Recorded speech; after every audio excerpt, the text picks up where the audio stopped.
Ngayon, pag-aaralan natin ang Kirchoffs Current Law or the KCL. In KCL, the total current that flows into the junction must equal to the total current out of the junction.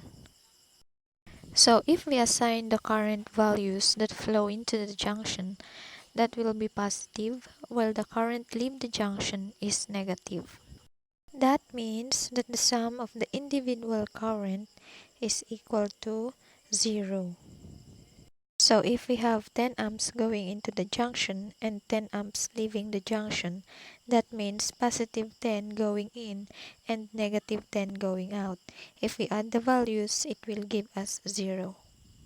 Now let's try a basic example. So here is the junction. Let's say we have 10 amps flowing in this direction and then 4 amps flowing in that direction. So we call this as I1 and then I2. So what did you notice in I1? Is that positive or negative 10? Since the direction is into the junction, it is positive. How about the 4 amps? So since the direction is leaving the junction, it will be negative. So now let's come up into an equation that will help us to calculate I3. But before that, take a guess what would be I3 if it is flowing into the junction or out of the junction. So if I3 is equal to a positive value, the flows of the current or the flow of the current is into the junction. While if it is negative, the flow is leaving the junction or out of the junction. We said a while ago that the total current is equal to 0. That means that I1 plus I2 plus I3 equals 0. Since the value for I1 is positive 10 amps and I2 is negative 4 amps. So plus I3 equals 0. So positive 10 minus 4 is 6 plus I3 equals 0. Then transpose 6, I3 equals negative 6 amps.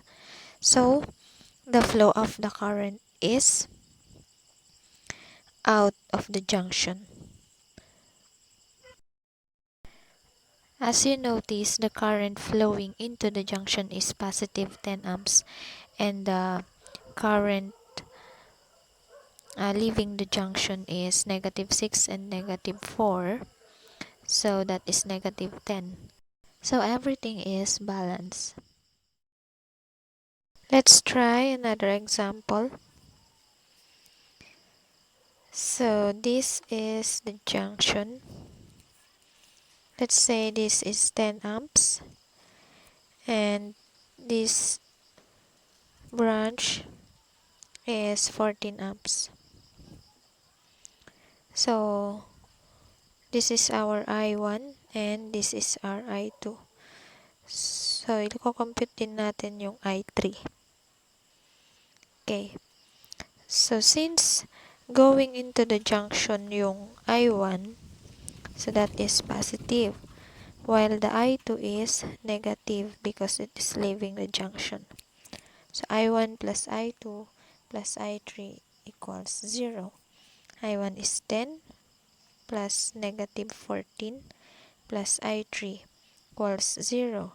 So 10 minus 14 is negative 4 plus I3 equals 0. So I3 is equal to 4. Since it is a positive value, the flow of the current is into the junction. Okay, let's notice the current flowing into the junction. It's 10 amps and 4 amps, so that is positive 14 amps. And then the current leaving the junction is negative 14 amps. So if we add this, we will get 0. Now get a pen and paper, then try this. Okay, so we have four values of I. So the first current is 8 ampere. The second current is 9 amps. The third current is 7 amps. So find I4 or the fourth current.